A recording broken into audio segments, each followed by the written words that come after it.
Let us see.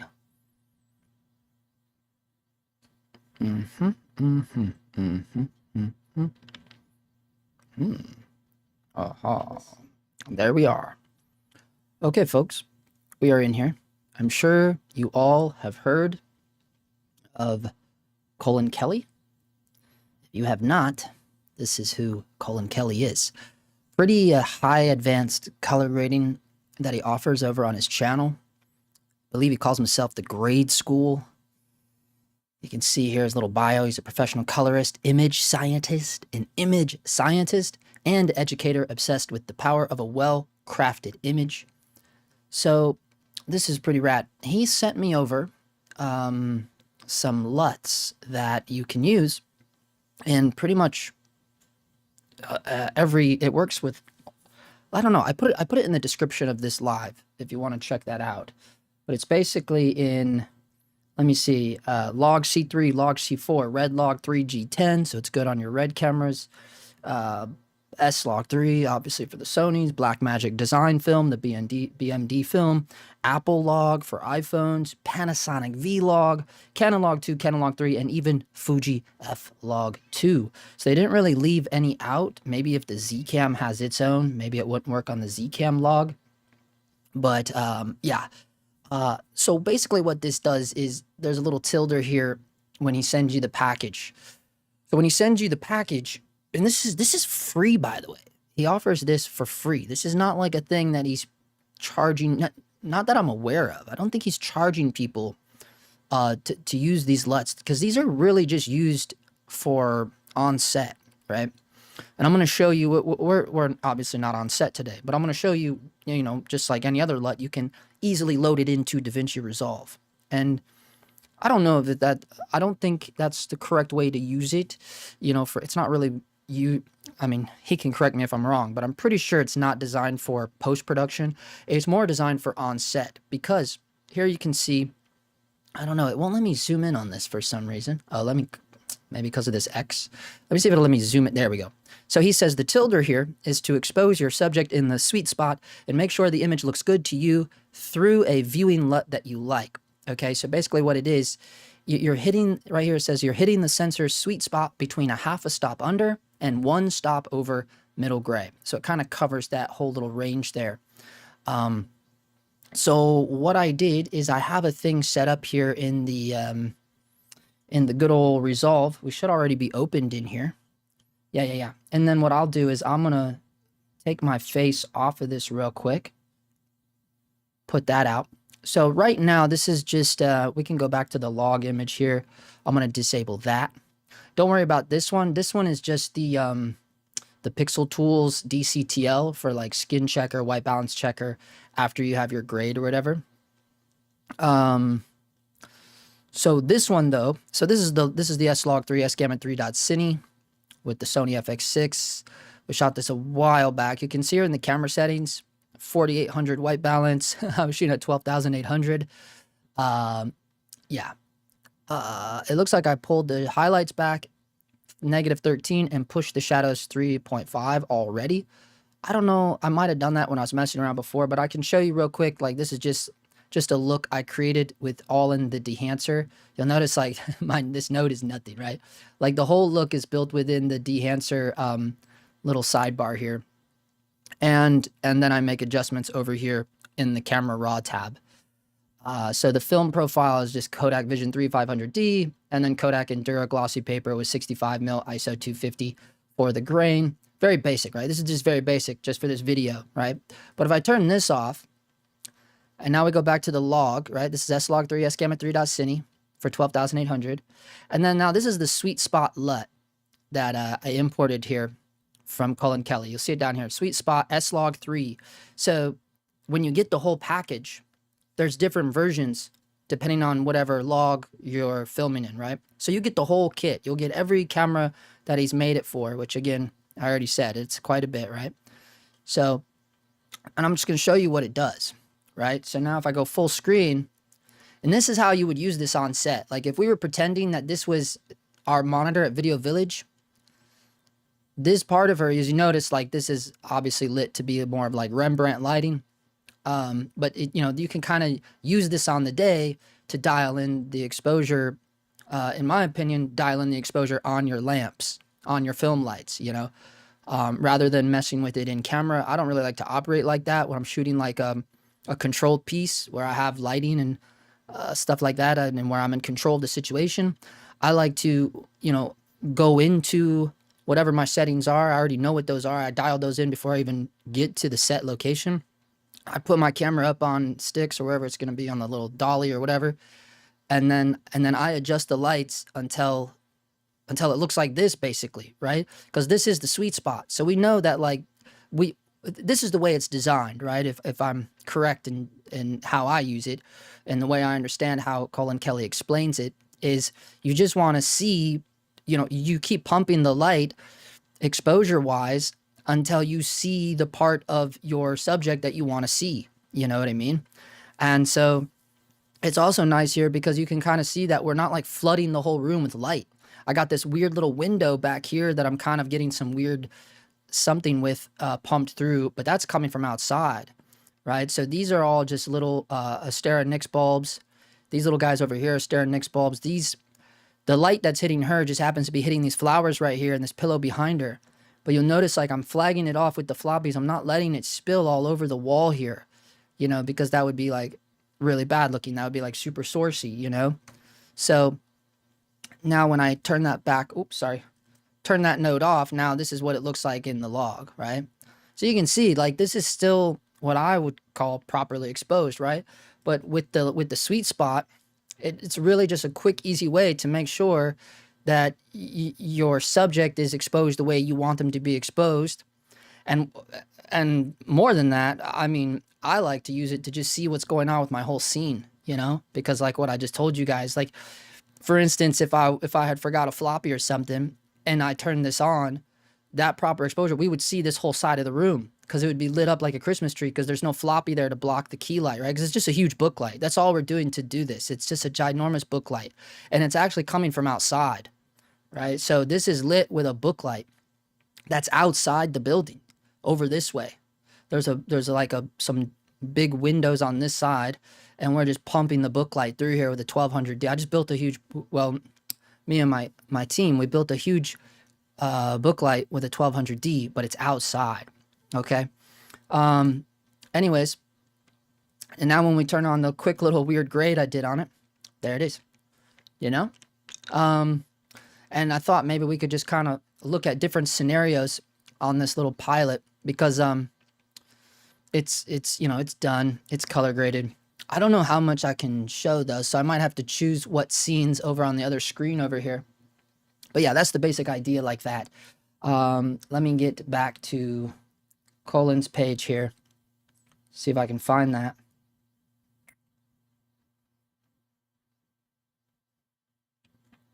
Here it is right here. Okay. So yeah, super easy. Make sure your ISO is set to camera native unless you have a specific reason to do otherwise and you've done thorough testing with your colorist. Let me turn myself back on so I'm back in the situation here. Yeah, and see, now simply light and expose your image so that you're seeing as much of your subject as possible. All right, so let's bring this back over. Let's blow this back up. And because I didn't even think about this. I never use it in the grade. I just don't, because I mainly use it on the day. But I thought it's kind of cool to see it. Now, there is another tool that I use as well.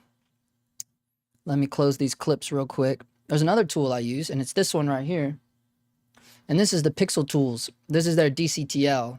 So you can also use this just to check out what's going on with your skin. It's a skin checker. Whoops, let me turn that back on. Let me blow this up. I'm going to hide me real quick so you can look at this. But see, the problem that I have, someone like me, these two colors down here, what's supposed to separate the two yellow. So basically what's this is a quick way to tell what part of your skin is okay based upon if it's this color, what part of your skin tones are too red, and what part of your skin tones are too yellow. The problem is though, someone like me, I can't tell. I can barely tell the difference between these two colors down here. So I can't tell if it's a good skin tone or if it's too yellow. So, but I know this is probably beneficial for a lot of people that don't have a problem with these two specific hues down here. I just wish they were more opposite of each other. But I also like to use this though. There is also false color in here, you know, so there is that. But as you'll tell, whoops, it's taken off of the, you know, off of the look that I've created with Dehancer. So obviously it's going to make it seem like that's all clipped and blown, when the reality is no, it's actually not. And then even if we look at the waveform, wait, watch, I could be lying. It's pretty far up there, but that's the window. Let me jump over here. It probably is way too hot. She's not too bad. Yeah, I could have probably brought that down more. She's pretty hot there. Anyways, I am not a color gradist by any means, but I thought it'd be a really nice way to just kind of turn all this off. And because I absolutely love having this kind of workflow on set as just a quick tapping on and off. You know, it works off of the log. Again, it works with all those different log images. And then you can just simply turn back on your show LUT or whatever you're working with. And it's just been a really nice way to quickly dial in exposure. Like, let's see, did I turn? I don't think I have one on this one. Let's add a serial before. We'll hide these clips. Let me get in here and throw on the show LUT on this one, or the, sorry, not the show LUT, the sweet spot onto this one. Let me turn off the look though. Turn off these guys. So now this one might be a tad underexposed. You know, we're not seeing very much of him at all. We are catching that highlight though, and kind of parts of his eyes. But yeah, according to the sweet spot on this, it's pretty.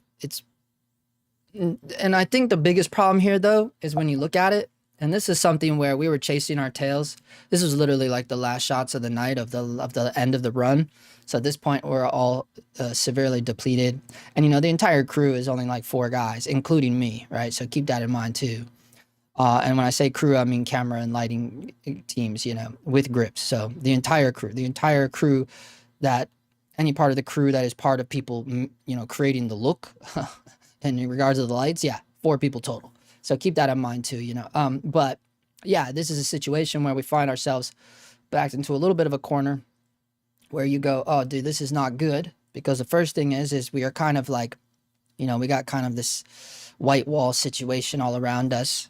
So this is one of those situations where I just try my best to get the floppy as close to me as possible and close to them as possible as well, to just try to fight against some of all this craziness. And you can kind of feel it there. You can feel it there. But I think more of the issue with why the sweet spot looks like this is because, now why is it showing that the curve is done? Something got happened to the curve there. I don't know what that was. But if we blow this up, I think a lot of it is what we're fighting though is the obvious flatness, right? The obvious flatness of the image is what we're fighting the most here in this situation, right? Because if you were on set with this, right, you would think like, oh man, more, you know? But the reality is we were fighting to take away, right? Because you see it there with the show look, you're like, okay, you know, it's like the reality is like this is probably about as good as we're going to get it with the resources we had and the time we had, you know. So it's just interesting that you are going to make sure that you're not fully relying on any one tool, right? Like you want to use all of them at your disposal, because if I was only going by this, pretend you were on set, of course, if it was only going by this, yeah, you would see a situation where we'd be trying to get more in on him. And the reality is we all have eyeballs, and we don't even need the show look on there. We can just tell. And plus two, notice, you know, he's also wearing a white shirt as well. So there's a hell of a lot of white in here, you know. So that's what I'm battling the most of when I'm in a situation like this, you know. So then we get someone to drag this fake tree over here, you know, anything you can do to start kind of, there's another fake tree back here, shears back here, anything you try to do. And it's like, but also at least we have these different levels of the wall and stuff, like it goes back, over, down, back. I don't know, but that's it. That's an interesting scenario where the sweet spot was kind of a little more tricky rather than the example of the gal there. This is going to move really slow because we got the old archive drive on here right now. I was just going to see if we could find another situation. What about this? This one's interesting. This one's interesting. So let me add a serial node before this one. This is another situation. You know, this is like, What's the number one telltale sign that you know it was shot with no budget whatsoever? Like every location, almost every location has a white wall room, right? Like it's like, damn, that's like the biggest giveaway that there was no budget. Let me add a LUT here to this, the sweet spot LUT. And here we go. There you go. Now we're working in a situation where, you know, this just according to this, the sweet spot, you know, this is the only area of her particular skin that is, you know, properly exposed, right? And it wouldn't be horribly wrong, you know, it wouldn't be horribly inaccurate to say that. But again, that's why you want to toggle back and forth, because I kind of like the richness of the shadow side, you know, and just knowing that that little bit, there's a nice separation there. But again, our background isn't doing us any favors whatsoever. Now, there was another example in here where it was more of a blue wall. And let me see if I can find it here. More of like, kind of like a flat on wide shot. Actually, this one might not be too bad, honestly. Let me see. Yeah, let's just use this one as an example too. So, gotta throw this on here. Sweet spot S-Log2. Oh, dang it, I meant to throw it on the one before it. So I'm gonna add a node before. I'm gonna jump in here. I'm gonna throw the sweet spot on there.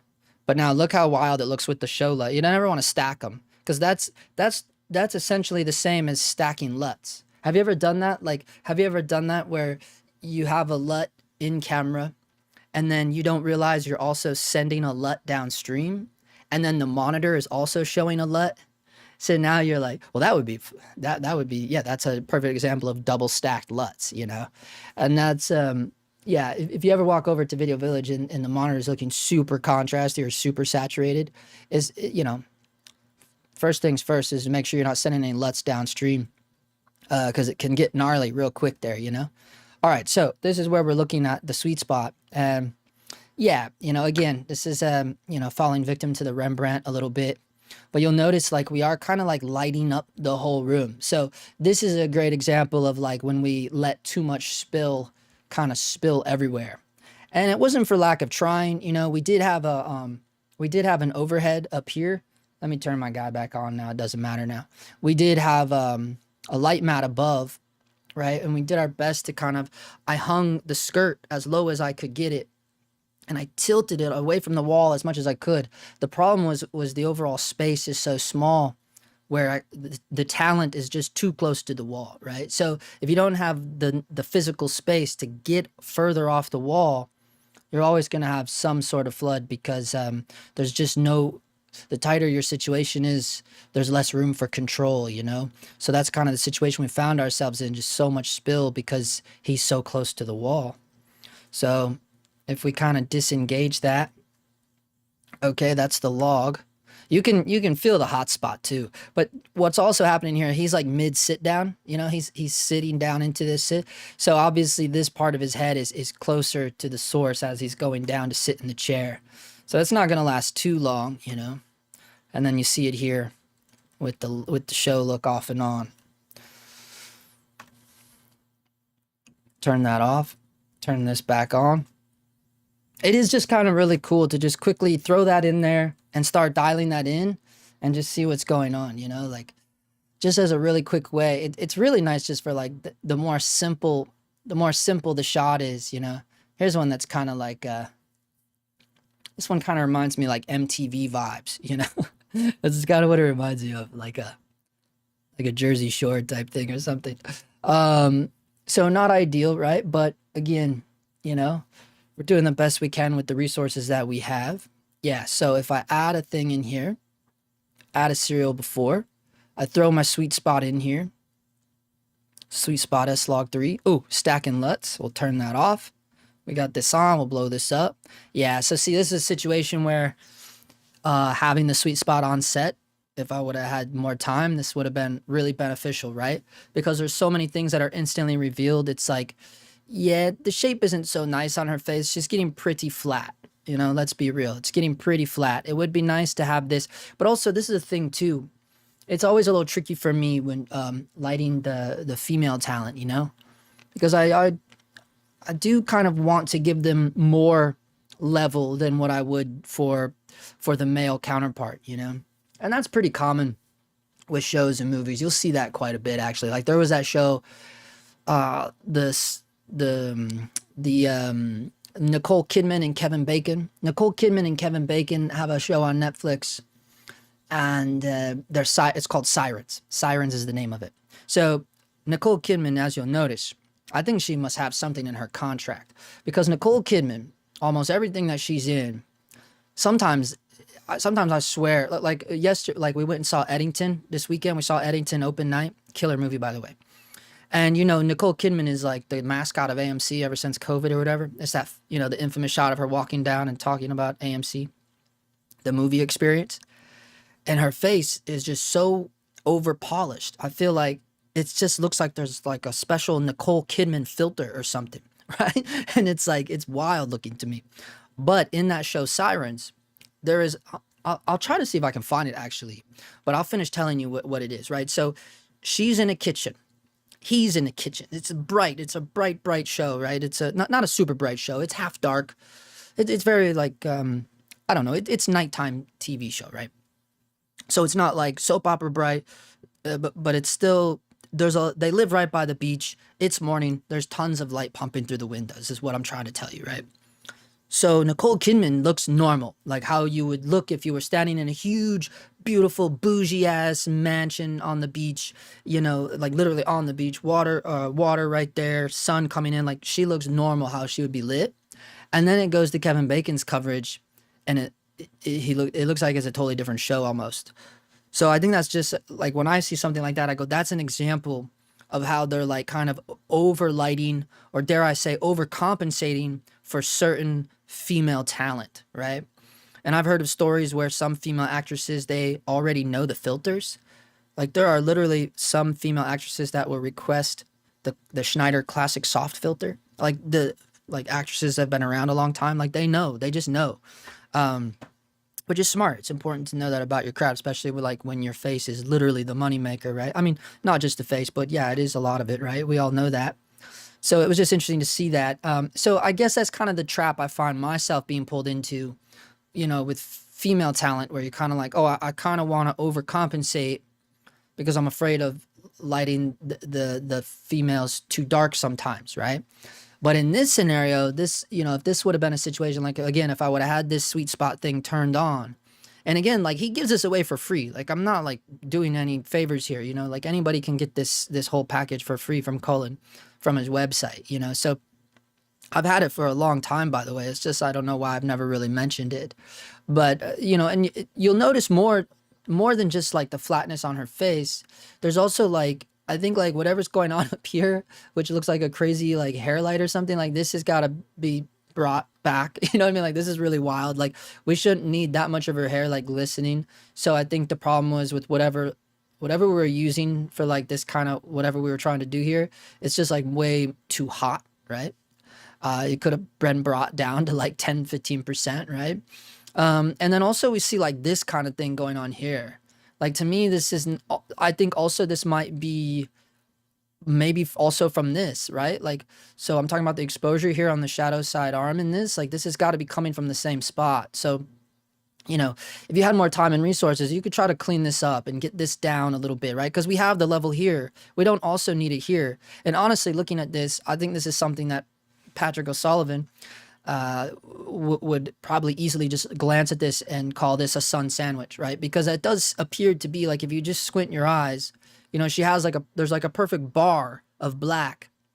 And so again, that's more of like, what's going on over here? You know, this could have been contained, you know, this could have been brought down, much down, because we have it here. If you have your level here, you don't also need it here, especially if you're like attempting to create some sort of shadow side here, you know. I mean, you can just look at it and see like this is like some sort of ice cream sandwich situation that I have going on here. So again, but this is what happens, you know, when you're just hauling ass and you're not quite prepared for multiple reasons, and you don't quite have enough hands as well. And not only that, but sometimes you also don't have the correct type of gear to help you out, you know? But at the end of the day, I mean, you could still really, like, for instance, someone like Cullen Kelly or like a master color gradist could easily use this and really go to town with this and essentially do your best to create all your flags in post, right? Way better job than me. I didn't create any flags for this particular live stream. You know, I literally just did something really quick here in Dehancer to just show you, you know, and you can kind of squint your eyes, but you could easily get, it would be so simple. This would be a situation where you say, well, let's pretend that I had a floppy on the day, right? And this is something that Cullen talks about too on his, like, basically what you end up doing, you end up like building the floppies in, right? But someone like me, I'm not really skilled enough in the grade to really like handle a situation like this, but you can see it happening already, right? You can see the shape coming back immediately, and I'm not even any good at this stuff, right? So you can kind of see it happening right there. You know, we're bringing it down over here. So now if I blow this up and if I disengage that, you can see how much level we brought down. And that would be nice. The problem is for me, someone like me is like, I would want to do this on the day, right? You do this on the day with either you bring another floppy in and you tilt it nice and high, or you just soften this off. This up here is a situation for me that is, you know, is not good, you know? So it's like, we need to soften this off as much as we can we don't care about this, whatever's going on up here. You know what I mean? And then, yeah, the floppy, which essentially is what we just built here, that's what's kind of doing all that. So you could do it. Certainly if you were really skilled, you could certainly come in here and really craft it. Maybe you would put a vignette around her to kind of make her pop more. I don't know what you would do. You know, someone like me is, I don't like to waste a whole lot of time on the back end, because I really try my best to just try to get it in camera as much as I can. And it's really, that's almost like a pipe dream for a guy like me that his entire crew is only 4 people, you know, really. And on top of that, you're doing like 15 pages a day or something. Or it can be a little hard to do that. Anyways, yeah, I think I want to go back to something like this. And what I would love to do, so this is more of something where we had, I don't know, maybe, oh, I did it again. I keep stacking on myself. So let me add a node before. Let me turn this one off. And then let me just throw this LUT in. The other one is just Dehancer. Let me throw this in. Okay, here we go. There's something like that too. Oh, sorry guys. I guess I got lost on the chat situation here. Let me bring that back real quick. There was no one talking for so long. Yo, oh boy, somebody, Justin is trying to use computers again. What's up? It's our usual gangsters in the house. We got Trevor. We got Jason Morbies. Yeah, Hollywood Blackmagic. Yeah, that one's super popular too. A lot of people talk about Hollywood Blackmagic. Nicole Kidman's Permanent Beauty Lighting Rider. I keep a Hollywood Blackmagic 1/8 and 1/4 on me just in case. Yeah, Hollywood Blackmagics are super popular, no doubt. You had a white bounce? Sorry, I'm just now seeing this. A white bounce. What's up, Lorax in the house? Baxter S. Bugatti. Vasya Omachuk. Did you mention that Sweet Spot LUT is free? I can't find on his website. Yes, it is free. So I think what you can do is email him. You can email him and he'll send it to you. It's a whole package. So hold on. Baxter Bugatti looks like a window light. You'll have to remind me, man. I'm sorry, guys. I'm just now seeing this. I got lost, and I forgot to come check out the chat. So I'm not sure what you're referring to in terms of where the white bounce was. I don't typically use any sort of bounce, not for like interior stuff. So if anything, it was probably just a return from a white wall that we just couldn't. I mean, you can just see from the clips, you know, it's hard, you know, this space is nice, this space, but that's only one direction. You know, I mean, you can just see the little clips down here. I don't think I can like show everything on this. I think I'm probably already pushing the line as it is. But I mean, you can see me just shuffling through these, you know. White walls are White walls have always been like my worst enemy. But again, I think that's just because, you know, it's hard to it's hard when you're on a budget to get certain spots that have like 360 degrees of character. You know, it is a little difficult. Um because a lot of times it's like, I don't know, you either pay like, you go on, what is it called, like it's not ShareGrid, it's called, what the hell's the name of the places where they go, like where everybody rents the spots here in LA. I have to wait till Marianne gets back because I can't remember the name of it. But basically, like, how it works is like, you either get like something super modern and boring looking, or you get something that's like from like it's so different and out of the box, where you're like, I guess this is only for music videos. Do you know, does that make sense? Or what it'll be like completely 70s, right? So those are very abundant. Like, you want a 70s or 60s house right now in LA, there's 10 of them easily we could book tomorrow, right? You want something that looks like it's from the 80s, like you want a cool arcade, yeah, you can book that in no time. But when you want something that's like, if you want something that's, I don't know, just something like interesting and unique, like a cabin in the woods, that's gonna be really hard for you to book that. You know, you're not gonna, you know, like, you gotta go somewhere different. You know, you gotta. And what I'm trying to say is like, it's hard to get a place where the walls have texture and things are like, it's like, I don't know, it's just really hard. It's either you're one end of the spectrum, like really wacky music video stuff, or it's just everything's exactly the same. And so it's, I think unless you're operating on a much larger level where you can venture out and really go on real locations and go to like actual cool little places, I don't know, it's really hard to. So that's something I've always been up against since the beginning. What would that be, like 2017? 2017 is when I first started shooting. So yeah, you go all the way back to then. It's like, damn, dude, like I've been fighting white walls 9 years. I'm wore out. I can't handle these white walls no more, bro. I'm getting wore out here. um, it's just that space is so small you can't control the spill. Yeah, 100%. Did you have egg crates on the lights? Oh yeah, 100%. Always use egg crates. Floppies like crazy. Everybody makes fun. Everybody that works with me always makes fun of me about the floppies. And still, it's like, it's still a little out of control. You know, it's just, it is what it is. It's like, you can only fight so much white wall. You just can.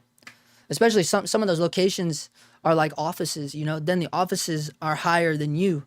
And you're like, fuck, I can't even get my floppy that high. At some point, you just say, give up, dude. Just get the shot, get out of here. Is this a camera LUT for reference or grading? I think it's really only for, I think it's only for on set. Like I was just showing it in Resolve because of, this is just a, you know, I'm not on set live, you know. So this just felt like an easy way for me to show you, like pretending if we were on set. And just saying like what we could do if we look at this. Well, now that I have it on and you go, well, fuck, dude, look at that white wall. You know, what were we just talking about? You know, and look, you don't need the LUT to show you that. It's really for the skin. It's designed for, you know, just doing a really quick glance to see if your talent's where you want them to be. And, you know, even here, we're still fighting that shadow side. You'll notice I do that cheat a lot, right? I'm very generic, right? I'll go for the Rembrandt and then just push the floppy in as close as I can get. The problem is like this over here is gnarly, you know, and it's like, ah, fuck, we got to get rid of this. Like, you know, in terms of like, that is the main thing. That is the main thing that's obviously competing with her, is this white wall. But again, it's one of those things, you know, you're just like, there's only so much crap in the place that you can have people pull out of their butts and come bring it over there. You know what I'm saying? Like if you like, does anybody have a plant on a table? You know what I mean? It's like, you don't know. It's like, nah, that doesn't exist. Then you're like, all right, oops, I double LUTted it. Yeah, so I was just using Resolve to do it. I mean, I guess you could, but I don't know if I would recommend that. I don't think that's the way you should use it, honestly. I don't think that's the way it's meant to be used. It's meant to be like a reference on the day. I could be wrong about that, but I don't know. Because, you know, like if I started messing with it, going off of this, I don't know, it gets gnarly really quick, you know, because again, I think it's more for the exposure of your lamps, right? Like you don't want to like, you know, and then if I turn that off, I don't know, maybe you could, I don't know. I don't know, maybe you could, but this is disengaged, right? So then you'd have to turn the LUT off and tell it no LUT selected. Because I'm dumb. I'm so dumb. I did the change within the LUT, you know, but that, I don't know. I don't think so. I liked it where it was. I don't know. It's up to you guys if you would bring it up like that. So yeah, I mean, you could use it in the thing like I just did, but I don't think that's how I would like to use it. But I mean, you could. I mean, it's just basically monitoring the exposure. But it's like I was saying earlier, like I would rather, let me just reset this because I hate that I was making the changes in the same node like a dummy. I don't really like to spend a lot of time in the grade. I don't really enjoy it, to be honest with you guys. And I think you know why, for me in particular. But yeah, you could get in here and mess around a little bit.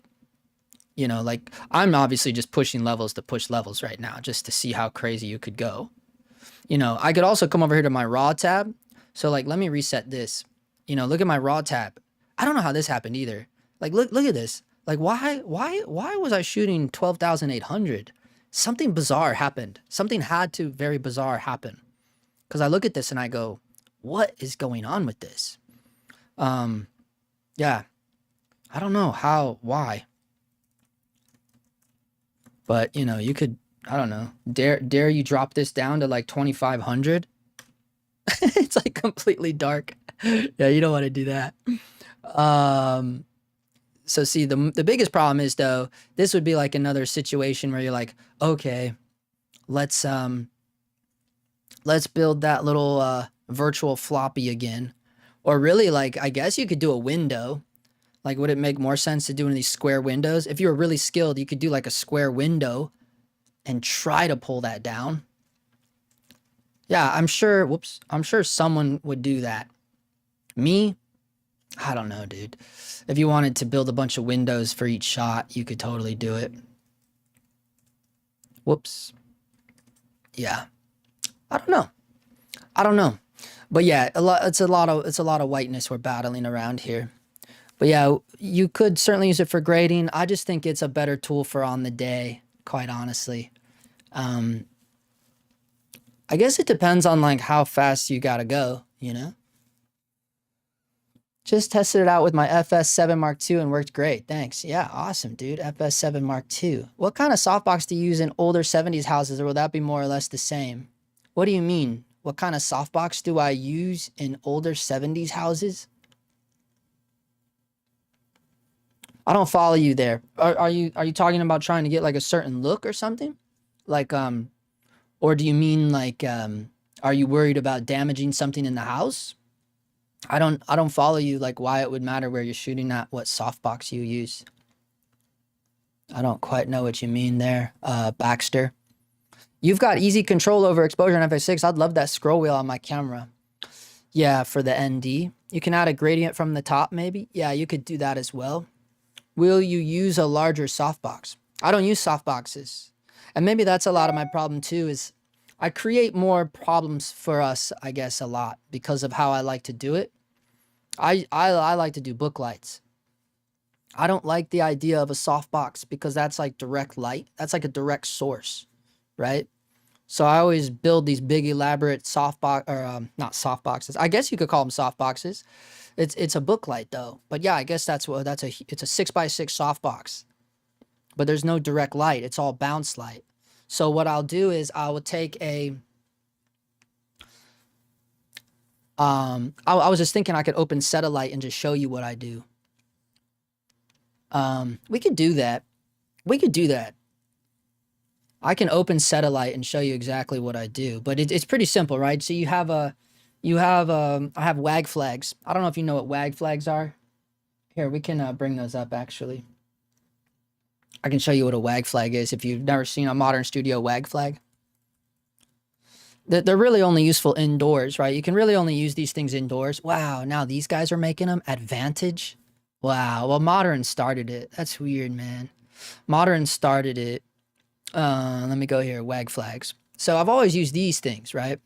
You can get them in 4 foot, 6 foot. I don't know if I would go with the 8 foot WAG flag. That would be really gnarly and kind of like unyieldy, I think, because you can see what they are. They're just long little weird wire frames that go into your gobo head, right? So those go into your gobo head And I have 6x. Well, I have 4x too. So I have a 6x Ultra Bounce, a 6x Magic Cloth in wag flag specifically, and then I have a 4x Ultra Bounce, and then a 4x unbleached muslin wag flag. The wag flags are great for indoors, and for someone like me with the little crews I have, they're just awesome. And that's what I use. You know, I pump the light into the Ultra Bounce, usually the 6x Ultra Bounce, and then it's coming back through the 6x Magic Cloth. So it's super soft, super large. But yeah, it's a little crazy because it's like, dude, now you got to bring all these floppies in. Yeah, it kind of sucks, but I like the quality of the light, you know? I like the quality of the light. There's never like a hot spot. There's never like, there's not really a general way to tell where the light's coming from because, you know, we try our best to floppy off the side that's hitting the walls. Again, if it's white walls, you're always going to be in a bit of a pickle. Sometimes it's easy to tell, sometimes it's not, but yeah, I don't know. I just don't like the idea of domes and stuff. You know what the domes are really good for? The domes are really good for like a sort of like a backlight or something, or like if you're trying to get like an edge light or something. Even then though, even then I would rather just bounce it. I would rather just turn the light around and shoot it into the wall. I just like this, and I know like that kind of is the problem, isn't it? Because you're like, dude, you're just adding more level, but it's like the quality is so nice, you know, like I much prefer like a light that's just falling, bouncing, rather than like a direct source being diffused. It just gives a different look. It just does. And the problem with like direct source diffused is that it always has hot spots. It always has hot spots. So that was the issue with the guy. I don't know if you were here when I showed the shot. There was a guy like going to sit down, and because he had a hot spot, because he was getting close to the light mat. Well, why? Because the light mat is just a direct source through the diffusion, you know, grid, heavy diffusion, but still, it's still just a direct source. So that's kind of the bummer of it. You know, there's always going to be hot spots, no matter how well it's diffused. If it's a direct source, it's gonna get these weird little hot spots. It doesn't look natural to me, I guess, is what I'm trying to say, I guess. Will you use a larger softbox space-wise? Oh, I hope that answers that, dude. That was kind of a big, long-winded way of saying that, but were you shooting 12,800 because it was a Sony? They used to be gnarly in deep shadows. I've never seen Justin look so sad. White walls really got you down. Yeah. A lot of stuff, I guess. When were you shooting 12,800 because it was a Sony? Yeah. Sometimes, I don't know. There's two different reasons. There's two different reasons here. You know, one reason could be is because, damn, I'm getting lazy, right?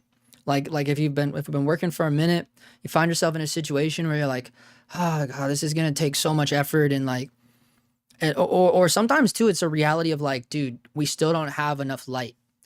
So then I'll be like, all right, just pump it up, you know, like just pump it up.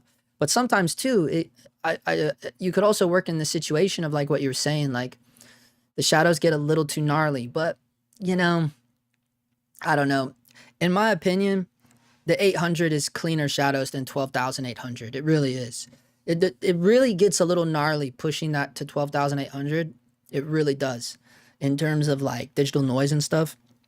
And to the point where there is some stuff going on in the camera, but you can turn all that off. And when you turn it off, when you turn the noise reduction off in camera, then it gets really noticeable.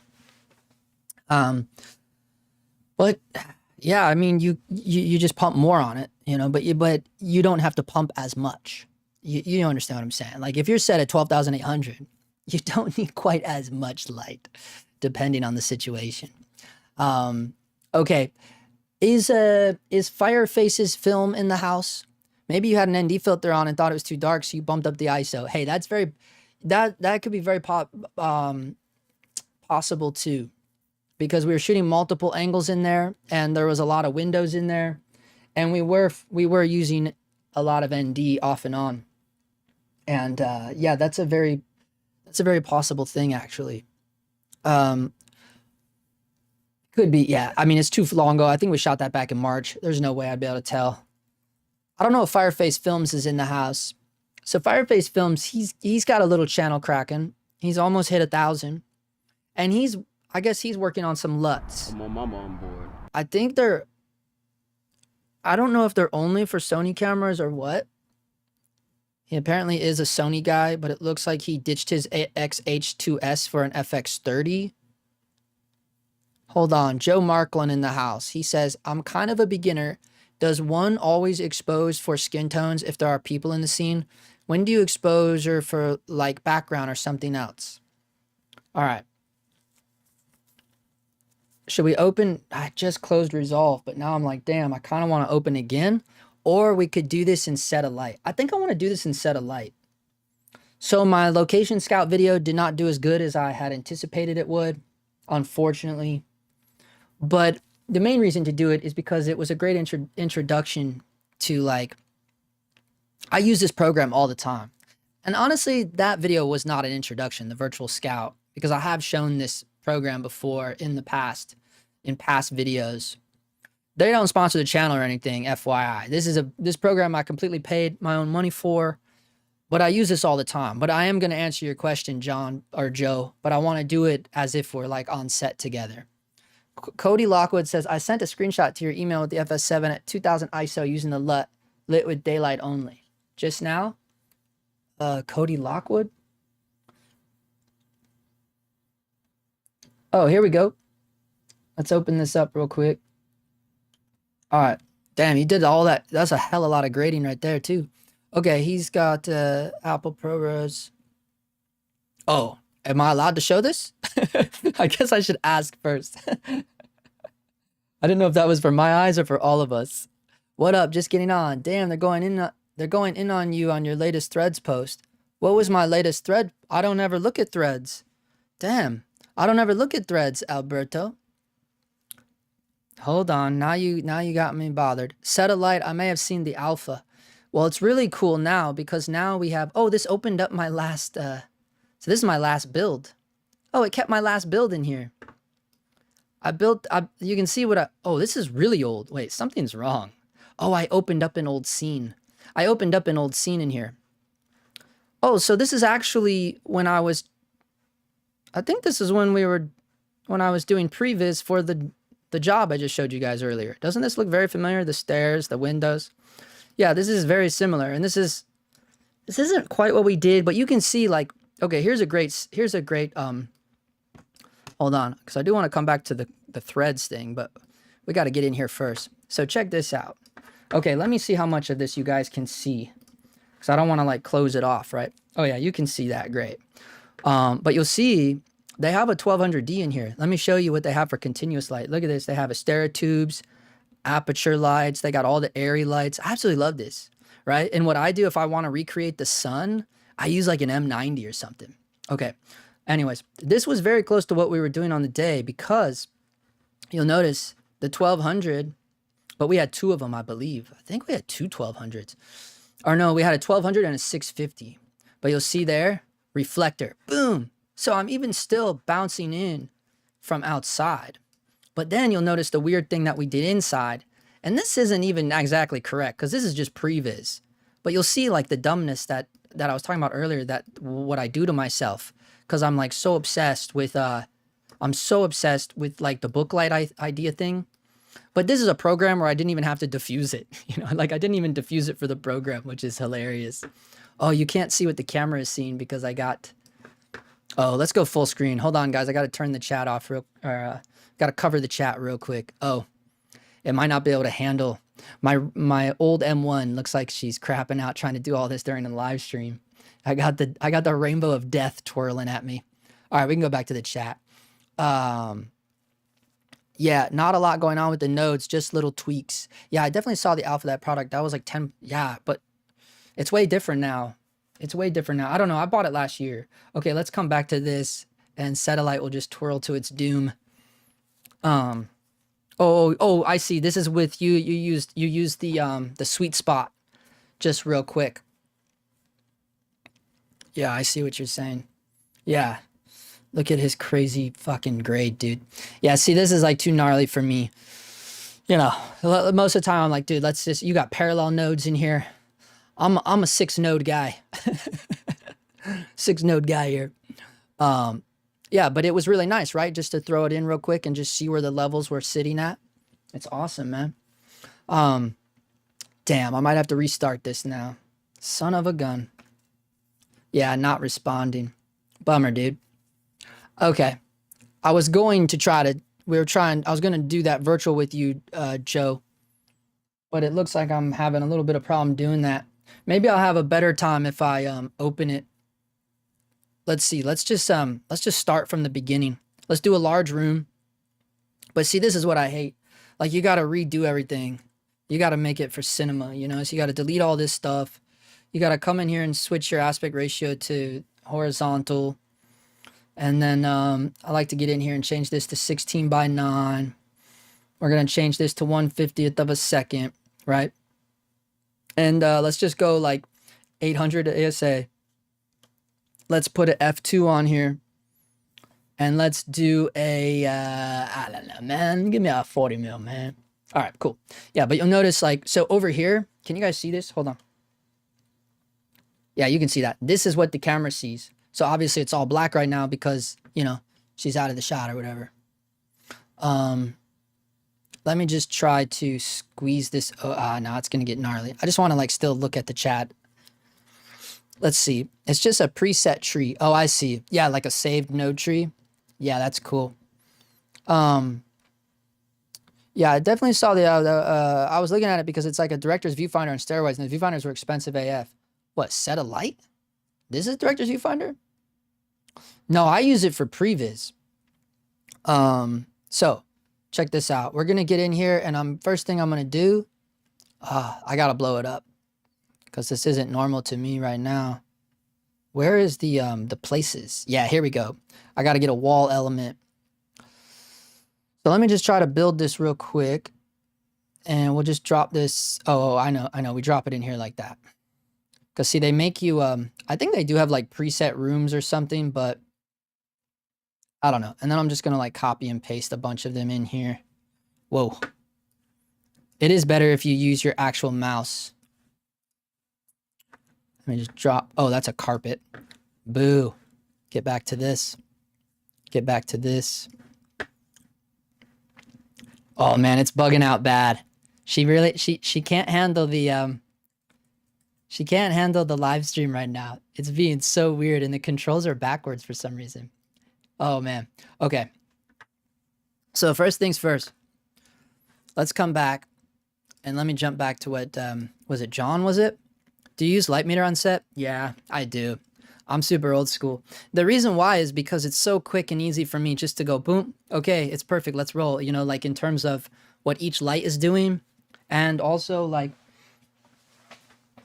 so I just did a video on this, by the way, but, and I'm reaching down here because I keep my meters with me all the time on a little tote bag. It's just under my desk. So yeah, what I love about it though, it's like, it's just so simple just to, you know, dome out for the face. And like, for instance, like me sitting here, you know, like I know, like, even for this, like I'm trying my best to like have some contrast, you know, so I have the light kind of set over here. And if I dome out like this, and if I have my settings in like this, and I just hit it, you know, it's at 2.8, right? And that's, what am I on, a 2.5? But it's a 2.8.3, so either way, it's like, it's just a quick, nice way for reference to see what's going on. If you want to see what each light is doing, I just put the dome in, and then I just go like this. I go, okay, yeah, that's 2.8. That makes sense, right? The key light is exactly where we want it to be. I don't know. It's just the way I like to operate, just because that's kind of what I trained myself to do way back, you know, like, so like in 2018, I went back to school. I went to film school. So, and I got super nerdy with it. And so I just really like the idea of using a meter. And plus I gaffed for a while. I would gaffed for a few years on a couple different quite a few different projects. I was gaffing a lot actually. And so, you know, when you're a gaffer, you kind of have to have a meter. It's just a really quick way to talk about what you're doing, you know? And I don't have to worry, especially on lower budgets. I don't, like, if you're a gaffer on a really low budget music video, you're not going to have your own monitor, not any of the ones I was doing. And so I don't need it really, you know, I don't need it till the end. I don't need it until the last looks for me, like last looks for lighting. So you know how like hair and makeup has last looks? like lighting has last looks too, in my opinion, right? So like once I think I got everything dialed in with the meter, then I can go over and see what's going on and see like specifically because I want to see what's going on with their show LUT when I'm the gaffer, right? Because when I'm the gaffer, I don't know what the hell they got on their cameras, right? Other than I always ask first thing what their settings are. I always ask them the first thing what their settings are, and then I quickly put those into my meter, right? And I also find out what color temp he wants to live at, and I put that into my color meter. So then I know exactly what I need to do with my color meter, my light meter. Those are the only tools I need, and I'm off to the races. I can do everything I need to do, and then, you know, the last bit, I'm going to walk over to the monitor, you know, and that's why I always like to make really good friends with the first AC, you know, because they usually become my buddy because I can just have them, you know, toggle things off and on the monitors and stuff while I'm looking at it. Because I don't like to touch the camera department stuff, you know. I'm not going to walk over to their monitor and start turning on false color and do, you know, whatever. Like, I have them do it, you know. So, yeah, and then that way I can see what's going on with the show look that they have and then make tweaks from there. But having the meters just makes it so much easier and simpler and quicker to do. There's no walking back and forth or none of this nonsense or having to lug a director's monitor around or something like that. I just don't like to do that. I'd rather just do it my meters and then, yeah, handle it like that. So 100%, I still use meters. I don't really care. It is kind of old school, but, you know, it is what it is. That's nothing. Justin likes more than a good meter. Big boy Sekonic. Yeah. Yeah, I mean, they're not cheap. You know, Sekonic meters are not cheap, but I don't know. You can find them used sometimes too. I mean, I guess it depends on the market you're in. So we have a very generic thing here. I meant to see what John was saying. I need to watch a tutorial on that. I'm a beginner and a bit confused about those numbers like f2.8 or f4. For example, I know I want my aperture to be f at 2.8 or something like that.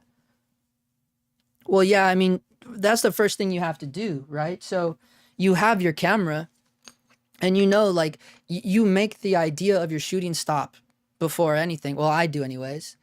And how I decide what my shooting stop is going to be is dependent on what I want the background to look like. That's all I'm ever thinking about in terms of f-stop. I don't think about f-stop as, oh, this is what I need to be low light or whatever, what people like to think about.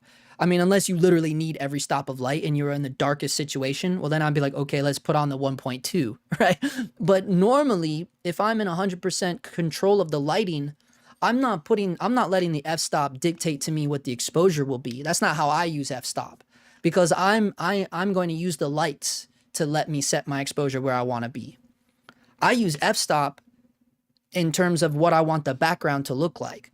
So if I'm at a location that has a horrendous background and it's like, we want to separate ourselves from this monstrosity as much as possible, well, that's when I would go super shallow, like f2 or faster if we can. T2, F2, whatever you want to say. But now if we are in like an epic location and I'm like, look at this place. We want to show this for whatever reason, you know, then I'm not going to go shallow. I might shoot it at a 5.6 because I want to show the background off a little bit. That's how I think about f-stop. But yes, you're right. From there, you can start going ahead. And for instance, you know, like if I know like I want to get rid of the background, then yeah, I'll shoot at T2. Well, then the next thing I need to do is make sure that my key light, and this is important too, because the reading of the actual face, like remember the dome is representative of the human face, right?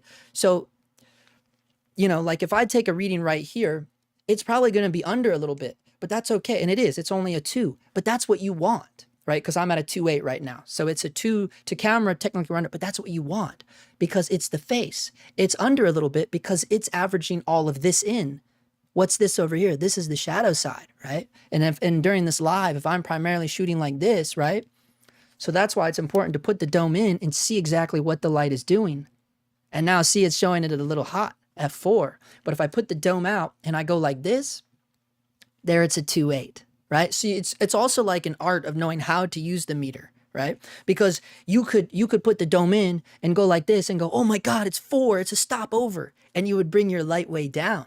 The problem is then the overall exposure. But again, it depends on how you want to light it. I'm doing a live stream. I don't want my live stream to be like this moody, dark as fuck thing, right? But if I did, then maybe I would go off the direct reading and go, yeah, bring that a stop down or whatever. maybe half a stop, because that time it showed a 2.8. It all depends on how, you know, because again, you got the dome in, so it's much more precise with the dome in, you know what I mean? It all depends on how you want to light it, right? For instance, when I took the average to camera, that's a 2 split, right? I feel like that's good for my my f-stop, right? Of a 2.8 or whatever it is, right? But if you were like, let's make it a little moodier on this side, well, then you would bring it down, because all I got to do, if I want to see the direct of this, I go that way, and it's only a 0.7, right? So it's technically pretty down, right? It's only it's less than, you know, it's only a half f-stop in terms of like under an f1. It's a 0.5, right? So that's pretty under, you know. I don't know. It's all in how you like to light, but there is, as you can see there is like an art to using the light meter itself, you know. But yeah, that is correct. Like if you wanted quote unquote perfect exposure to camera, and you have your lens set to a 2.8, then yeah, to camera you would want to keep going till you get a 2.8 on this. But you need to be careful of that, again, because a 2.8 to camera might be clipping on this side. You know, so you kind of have to like keep going back and forth, putting the dome in, seeing what that was, you know. It is a little, it's a push and pull, but it's not as long as that felt, my little tutorial of it, right? On set, it's very quick. Plus you have someone on the ballast, or maybe you're on an app and you're doing it right there anyways. Or you're telling someone to bring it down, or you're on the comms, bring it down 20%. There you go. You know what I mean? It's that simple. It's very quick. And I'm just holding the meter, and I don't need to be over in the way of camera and stuff. And even when I'm the DP, I operate the same way when I'm the DP, because I tend to let my first AC kind of take care of everything regarding the camera, because I'm working with such small crews where I always need to kind of be hands-on with the lighting, and certainly kind of like, you know, helping speed that process along, because usually my lighting team is only 2 guys total. You know what I mean? So you're like, fuck it, I gotta help out here, right? So yeah, that is, I mean, even I always use my meters. Long story short, I always use my meters. Yeah, I mean, honestly, you should go. You know, have I done, guys, I don't know if I've done a video on how to actually, like, I feel like I've definitely done a handful of videos where I mention meters, and they are in there. They're on my channel, but I don't know if I've ever done like, this is how you use a light meter. I mean, other than like little blurbs in other videos. But I don't know. I can show you. I think we did one last year with the Komodo. I think there was like a massive video I did with the Komodo that involved a lot of metering. And if I can find it, and it's a 4-parter. It's like a whole series. Where is that? That hurts my eyes. It's somewhere around here. No meter, no problem. Well, that's EL zone. So that's another thing too. I mean, if you get really into EL zone, okay, here it is right here. How the big boys use ND filters, how to use a light meter. Okay, here it is. How to use a light meter. That's part 2. So I guess it starts right here. So this is like a 4-parter series, right? So it starts with this one. You need more light. How the big boys use ND lighters, or ND filters. Professional lighting for video. And then part 2 is this one. Match meter to camera. How to use a light meter for cinematography, part 2. And then it jumps over here to red geoscope versus EL zone. So I would just start with this one and watch both of these back to back. You need more light and match meter to camera. And those 2 videos right there should get you in the right direction of using meters and stuff. From my channel anyways. So then that leads into my question about exposure. When do not expose for skin tones if people are all in the scene? I've never been in a situation where I did not want to expose for skin tones. I guess unless I'm doing like a horror film, right? If I'm doing like a horror thing, right? Like I can't think of any scenario where I was just like, fuck the people. You know what I mean? I just haven't. Unless of course it was like, again, because I've done my fair share of horror films, you know, at low budget, obviously, which makes them even more horror, right? Unless I'm purposely trying to hide something, that's the only time where I would go, yeah, fuck it, fuck the skin tones. Otherwise, I generally am trying to maintain the skin. So I don't know when do not expose for skin tones. I guess if you don't care, right? Like that to me makes sense, right? Like if we don't care, or if we're purposely trying to hide the people, again, like a horror situation, or you think of like a silhouette situation, right? Like an infamous Roger Deakins silhouette. He's obviously exposing for the background there because he wants that look, you know? You're obviously not caring about skin tones if you're creating a silhouette, you know? I mean, that's the only kind of examples I can think of. Otherwise, I would be like, no, for me, it's always like a push and pull of the background and the people, right? Let me just see if I have some examples that we can pull up about this. If I have like some quick screen grabs or something. I generally keep screen grabs. So if you just give me a minute, I can find one in here probably. I don't know. Like this situation. Okay, I'll show you a gnarly situation. Okay, this is a gnarly situation, right? Look at this. This is gnarly. Okay, this is gnarly situation. I'm the DP on this, right? Gnarly situation we got ourselves in because of these windows, right? But this is a scenario. So maybe this is what you're referring to, Joe. Hold on, he says, cool, that was my question. So use the people as like a guide, nailing that exposure. Cool, yeah, I was thinking of those examples too. But you could maybe also get into one of these. What is that? Vasya says, is yours budget friendly? Like 300? No. You would never find the Sekonic, not the light meter that I have. You wouldn't be able to find a lot of Sekonic light meters for 300 unless you're buying them used, quite honestly. That tool is amazing for planning out photography sets too. Yeah, the Satellite. Yeah, I absolutely love it. Satellite's amazing. But I think Joe, this would be a situation that you're talking about, right? Because here, this is a twofold situation. This is a very sticky situation. And the only reason why the blocking is like this is because the other two people are on each side of her, right? So I think that's the other guy, right? So he's sitting this way of her, and you'll notice like, Justin, the color is not quite there, my friend. You notice like, because we were doing this weird like golden light behind him, but this wall and this wall, I guess are fairly close, right? So that might be a little hard to cut that. And then this is the one next. But again, this was just like a super quick grade. But also like these are singles, right? So but this is the idea anyways, right? We have this trifecta, right? We have someone sitting on her left over here and someone sitting on her right. Like almost like a V, right? So unfortunately, our friend here gets placed into the vortex, right? She's in the point where the two lines meet, right? But we have a situation where we have windows behind her. So that is a situation where you wouldn't just go only expose for her face, because if we did that, our background would be way more nuclear than it is here, right? It would be insane behind her. It would be like neon lights. It would be atrocious, right? So this is a situation where first you go, okay, we have to do our very best with a two-man lighting crew to save these windows, right? At the same time, on the inside, we are fighting to get her up because we're fighting with these windows, right? So it's a twofold situation. You know, you can ignore the skin tones while you're trying to preserve these windows, but at the same time, you can't, because you got to have the firepower inside or through another window helping to bring her up to kind of get even with the windows, right?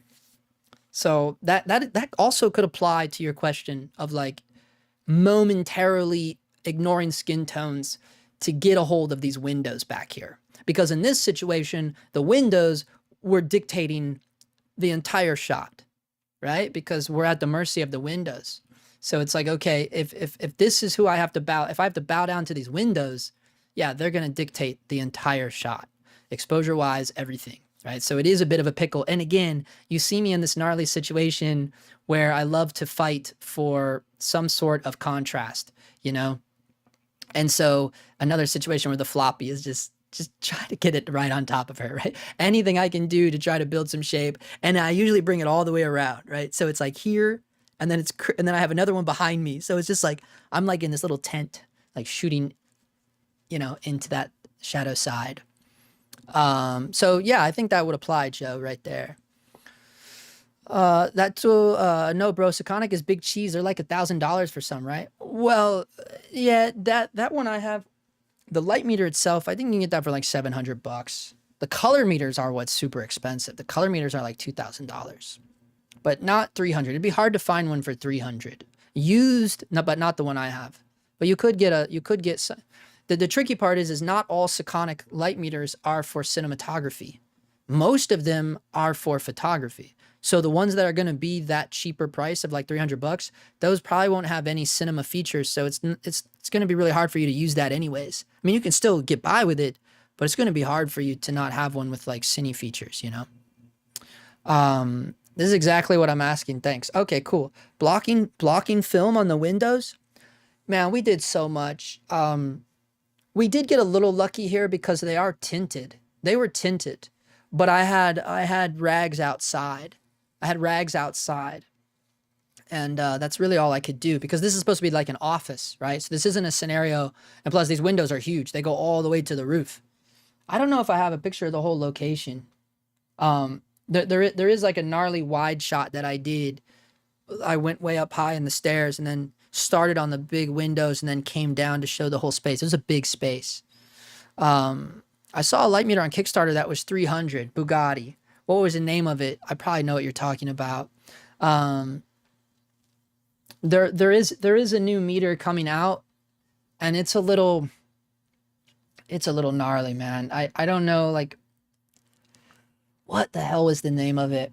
It's supposed to do both. It just dropped too. New color meter and light meter. Damn it.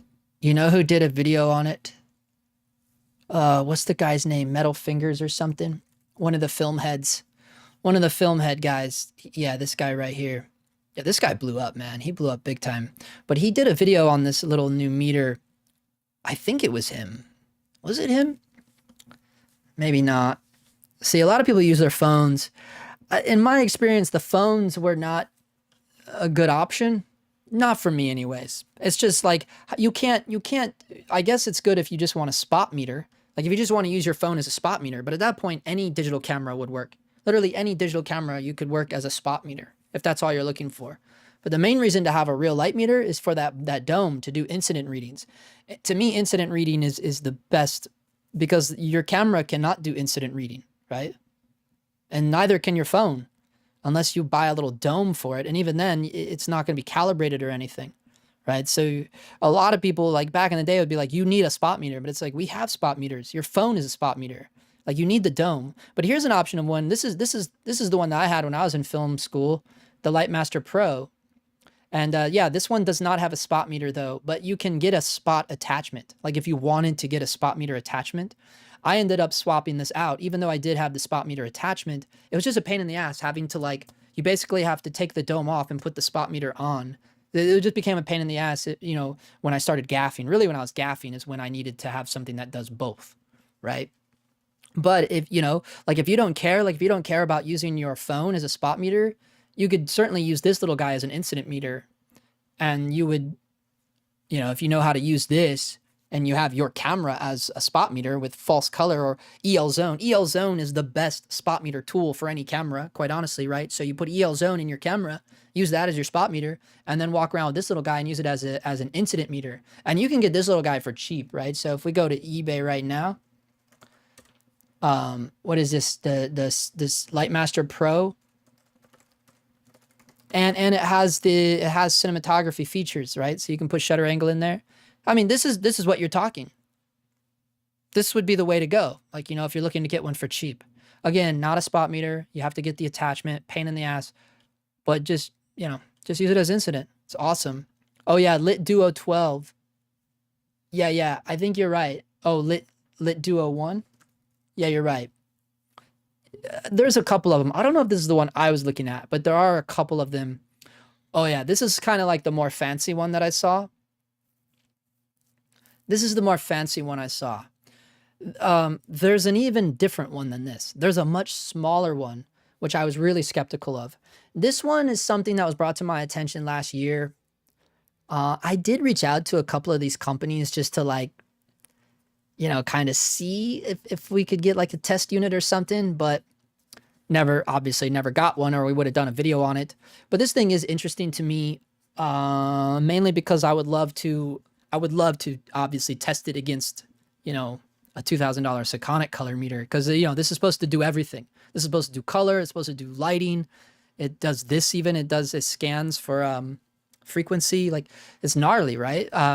But the crazy thing to me is, like, it's still, and this is the thing with Kickstarter stuff. You know, it always seems like a gamble. Certainly in our camera world, I feel like the Kickstarter stuff, more of it is I'm trying to think of the right word here, but it just seems like a lot of it is like it doesn't really come to fruition. And I did a video on some of that in the past of not this company, but I did it. I kind of threw some companies on the bus. What was it, last summer or something, for some Kickstarters that like are like very old at this point. So, you know, and like that's the whole thing too, because, and look, this isn't to like shit on companies. I love this Silicon Valley kind of idea of like, yeah, dude, fucking make it in your garage, or Steve Jobs or whatever the fuck. But the reality is like sometimes like this is promising a lot in one device. You know, it really is. Like, this is a lot of work. They're combining like every type of meter into one little device that essentially looks like a Game Boy, you know, and it's like, okay, or really a phone. I mean, that is a phone, isn't it? Oh, they're showing Bluetooth connectivity. Yeah. So, you know, and I did reach out to these companies and try to test stuff, and that's always kind of weird to me too. It's like, well, if you have a device, you know, don't you want to like have people test it? But, you know, fuck, not even Sony likes that, right? Unless you're like a shill for Sony. Sony doesn't want you messing with their stuff. You know, because, you know, these companies have to be in control a little bit, right? So I'm not purposely shitting on this company. I don't know anything about this company, honestly, but, you know, to look at everything that it's offering, it's like, yeah, I would love to test this. I would love to test this. Because someone like me is obviously very skeptical. I mean, look, there's even like games on this. Remember like the snake game? It's like, are we sure? You know what I mean? Like, it's like, how about we just like deliver the tool first? Because again, it's still pre-order, you know, and I've known about this product for a long time now, since last year, easily, right? So yeah, I'm always skeptical of stuff like this, but I'm a skeptical human being anyways. Look how much money they've raised. Look how much money these guys have raised. Like, this is the stuff that pisses me off, right? They've raised over $1 million, 1.3 million. Am I reading that right? 1.3 million? They originally only pledged they only had a goal of, by the way, this is like a random ass goal. Look at their goal, 581,429. Like, their accountant gave them that number, right? Like, oh God, what number do we need to get this on the market? 581,429. It's like, what the fuck, dude? But yeah, I mean, 1.3 million, and they still haven't delivered on this, right? And look, this was successfully funded way back in August 6th. And they're still pre-ordered though. These haven't been delivered yet. Like, where are they? Where are they? Mass production starts early July 2025. So this was the status in May 2025. After that, production and shipping will continue through the summer until we catch up with all pre-orders. We publish detailed progress update every couple of weeks. Yeah. So, you know, I guess, I mean, if they got it in August, yeah, I guess that's not too long, right? That's not too bad, right? Like, they needed the money, but look, they surpassed this goal forever ago, right? But still, August. Okay. So I guess, are they saying that they hit the goal of 581 back in August? Or are they saying that they hit 1.3 million in August, right? Like, I don't quite understand that, but I mean, either way, it's fine. You know, August, if that's when they got their goal of 581, then I guess, yeah. But you're telling me that they got that many more pledges since August? I don't know, but I do. All right, I'll concede. Like, I realize that money can't buy time, right? So they need time to do all this shit. This one's not too bad. August isn't that bad. August isn't that bad, I guess, you know? And so, and they say that they're going to do mass production starts early July. That's, so according to this, we can read project updates, see what's going on with it. But there are no updates. It's just a video. Oh, keep on pushing. So this is from June 26th. So you know what is a telltale? You read the comments on here. See what the comments say. And that'll tell you how long people have been on the hook. if they have or not, because I don't know. Here they're showing discrepancies against the Sekonic C7000, which is the color meter, right? So they're just kind of showing like how close they are to their tests, right? So there's not a huge difference here. So this is a good sign. You know, they've been doing some sort of research and testing, fairly within the ballpark here. A little inaccurate on this daylight evening shade. That's a bit of a jump. It's over 5% jump. This one's a pretty big jump too, an 8.7 jump. I mean, that's a big difference. I mean, but the reality is 28.96 at 31.74. I mean, that's fairly close. I'm more interested in like okay, here's the magenta shift and the delta UV curve. This seems to be pretty, well, some of them are better than others, right? But some of them ain't too bad. But the reality is too, it's like, you know, yeah. Okay. Yeah, I mean, it's exciting. It's exciting to see if it comes out. It's exciting to see. I wanted to get down to the comments and see what people were saying about it. Now that we're deep diving this guy. Here you can see a little bit of the process of how it's made, I guess. What is this? The chip? Custom made production assembly tool for inserting diffusers into the front housing. So they custom are making the tools. That's pretty cool. You know, they got aluminum. So this is what's interesting to me, right? They figured out how to put these like highly advanced kind of like game screens into them. And then they're doing aluminum front housings, which is really cool because everyone knows the biggest downside of Sekonic meters is they're like completely plastic. I've broken so many meters by dropping them on the ground, and because they're plastic, they break. And that's a big downside with all Sekonic meters, certainly if you compare it to the price of them. So the fact that this thing is aluminum is quite nice. Yeah, it's exciting to see. Somewhere down here will be the comments, and because I'm just curious, like, to how does the gang feel, right? Like how does the club that are part of that 1.3 million feel, you know? And then that's a pretty decent sign. Like if the people are happy, then they're probably doing good. Thank you for the latest update. It's exciting to see the progress. Cool, man. Thank you for the updates, the hard work you put into this. Cool. Ponyo is beautiful too, talking about the cat or whatever. Very happy to invest in this precision engineering project. Look, I mean, people are happy, you know? Is the 0 series production run something that'll be shipped to backers for testing? And if so, is it possible to sign up for these early test units? Yeah, that's what I was asking long ago. Let's see. I'm making a small note about this. These units will have to be thoroughly and extensively tested by us first anyway. Then we'll evaluate how much time is actually left between the 0 series and the mass production run. If it doesn't make sense to lose focus by shipping those units just a week or two earlier, we might rather invest that time into preparing mass shipping to be smoother and faster. Nah, that's weird, right? Epic work, guys. I can't even fathom how hard this must be. Yeah, so look, people are happy. This is a good sign. This is a good sign. Like, people aren't pissed, you know, because there was a company that I reviewed last year, and they were really just shitting the bed. Man, what was that about? I got to go find that video now. There was a video I did last year that was gnarly. It was like messed up what was going on. I just have to find it now because now I want to talk about it again. It was like I was doing a couple of videos where I was getting into like camera news bullshit, and it would be, where is it? Oh, it's not. Oh, it's right here. Yeah. What was that Kickstarter thing called? It's right there, that little meter. We'll find it right now. We're going to get in here real quick. I just got to get in here and see what the name of it was again. Chapters. I don't have chapters in here. Oh, there's no chapters on this video, huh? Oh, that's such a bummer, man. Okay, let me just scrub through this video because I am really curious now. Let me see what the things say. Maybe though. Oh yeah, it looks nuts. Game Boy, yeah, vaporware. How about we deliver the tool first? Yeah, right. Isn't that crazy? I don't think it hit the goal in the first campaign, but what do I know? You're not making any new Komodo videos or new cameras you might test. I love the camera ranking vid. Yeah, I was gonna take a break from the tier list stuff. It was getting a little wild, and then all right, let me see what we got going on here. Okay, it's this stuff right here. Yeah, I want us to revisit this because I want to see where they're at now. But I couldn't remember. Oh, of course, another fucking ad, dude. I got to get YouTube Premium. How many of you guys have YouTube Premium? Because that's a thing that's really getting popular, and I think that's why they're pushing the ads so much more nowadays. It's because I think like they want people to get the YouTube Premium, man. It really feels like it. I wish they kind of like hooked up. I don't know. All right, let's see. Let's see. What the hell was the name of this thing? Where's the name of this thing? Oh, right there. Light meter. Oh, yeah. Isn't that what you said? LM1? Or what was the other one called? Oh, it's also Lit Duo 1. Wow, maybe that's why I thought it was the same company, because that's a little too close. The LM1, oh, LM1 light meter. There it is. Yeah, so this will be some good drama.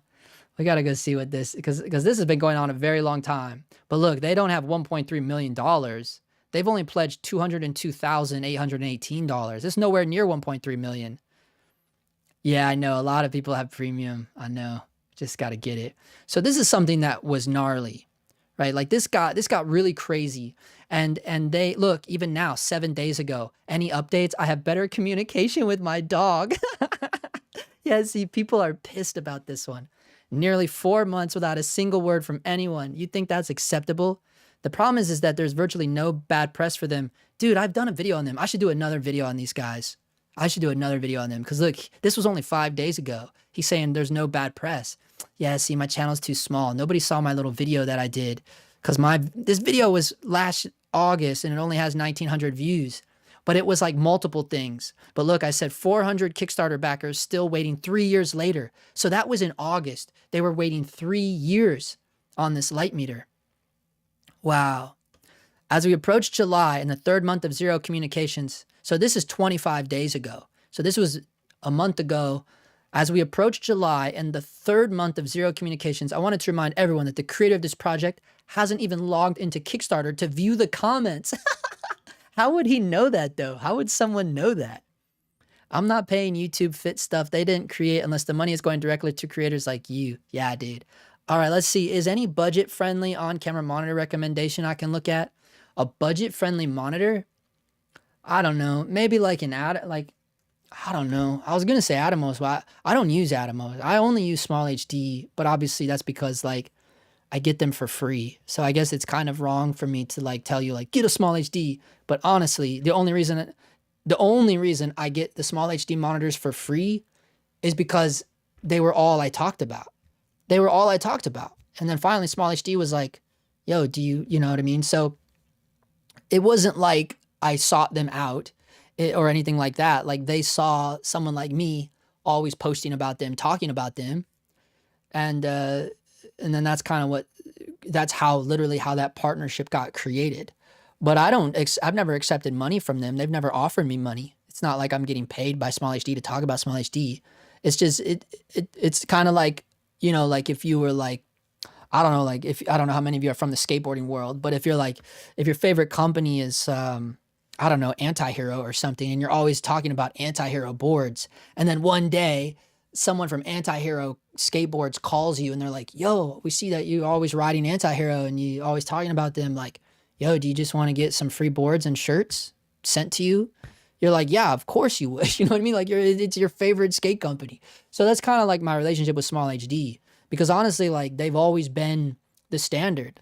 Like I think back to any set I've ever been on as an actor, any set I've ever been on as anything, it's always SmallHD everywhere I've looked. You know, it's like SmallHD dominates the professional industry. So that's just been always. And then when you start using them, you're like, damn, dude, like these are legit, you know, because they are.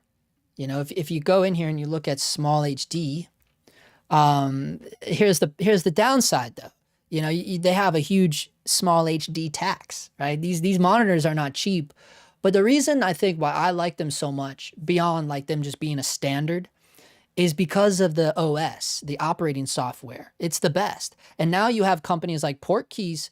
Portkeys are doing a pretty good job. They are doing a pretty decent job at like kind of trying to make their own version of a OS that's quite similar to SmallHD, right? But it's still not the same feel. It's just not. Like the SmallHD monitors are so good. And that's why I say, but look, you know, if you're on a budget, you can't afford this shit. You know, let's just be real. So you're going to have to like look in the used market.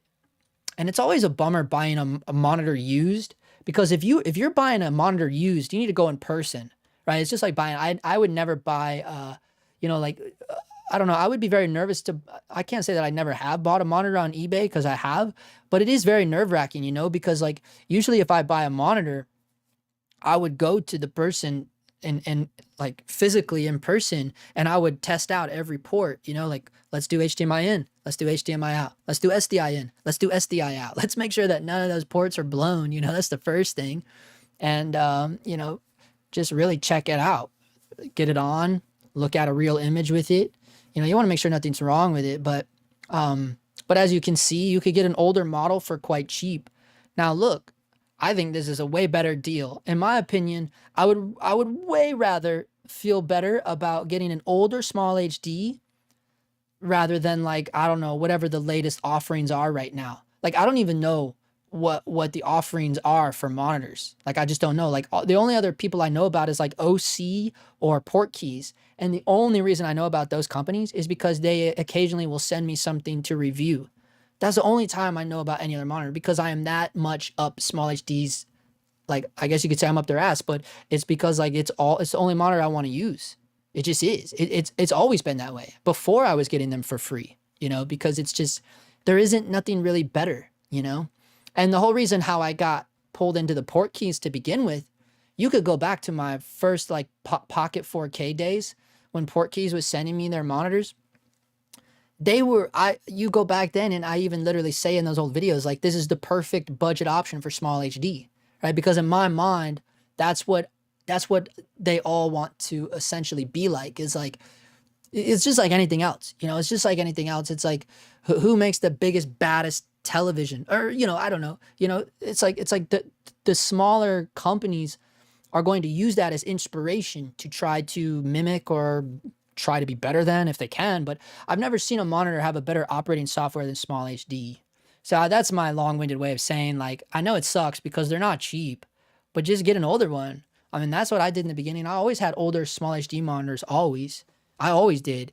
And, you know, you're not going to get a bad one. Just make sure that, I would make sure it does SDI and HDMI, because I know they make some that only do HDMI, or they also make some that only do SDI.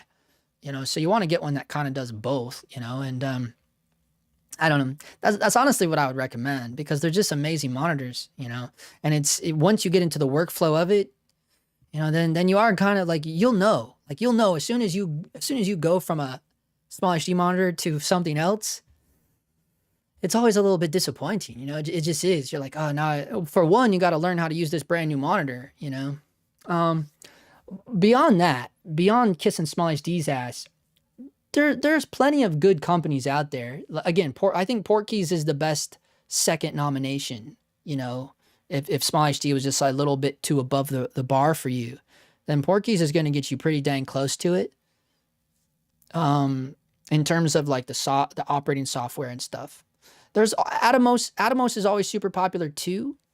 But nowadays you got to look at things like Hollyland and things like they're doing, that they're getting really smart with it, right? Because now they're combining their transmitters and receivers into their monitors too. Like, it's something Small HD's been doing for years. And now to see those smaller companies do that too, granted, you know, Small HD owns Teradek, right? So that's why the price is so expensive, because Teradek is that other industry standard, right? So it's like, you know, and the Teradek, you know, has zero latency. So any of the other like cheaper ones you get, like the DJI thing or the Hollyland or whatever it is, those are all the Axuns. They all have latency, right? So you're going to bite the bullet there.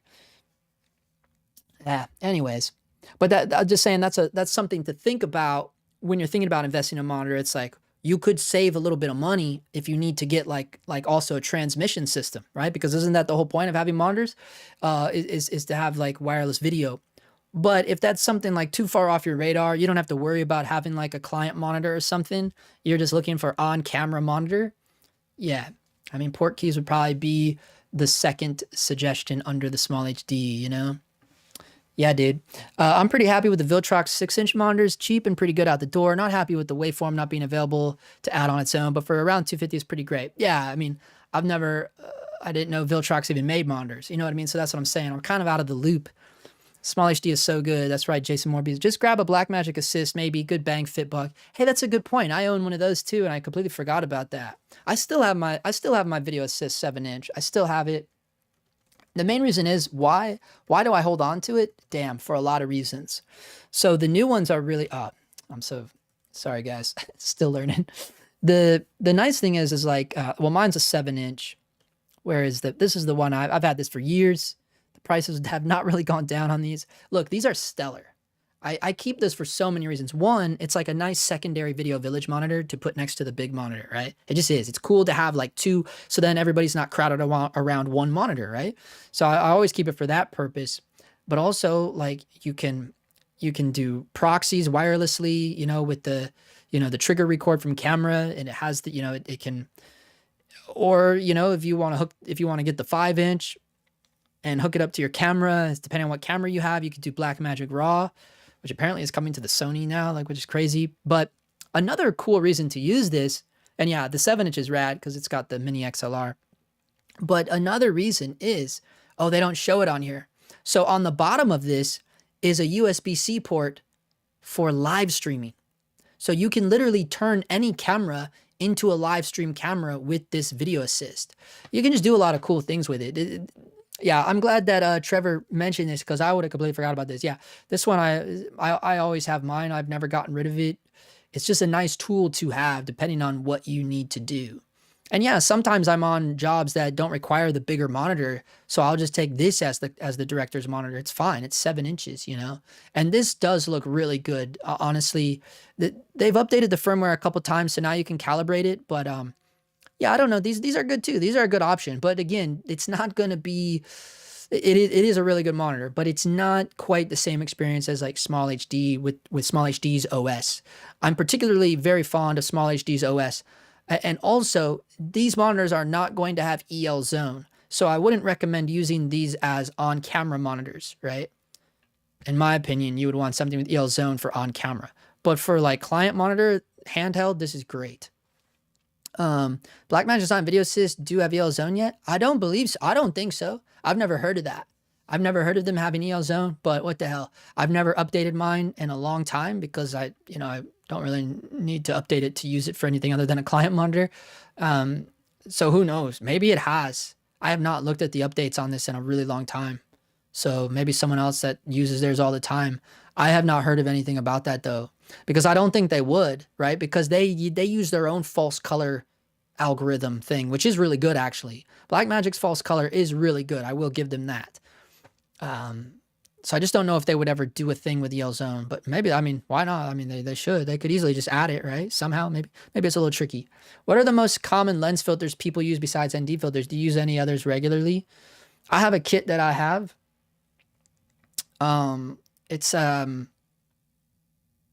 It's pretty basic, but I've done, yeah, that's another thing. You just have to go check out I have a whole playlist on filters. So if you go to my channel, and you go look at playlists, I keep, every time I do a video on filters, because I'm kind of obsessed with filtration.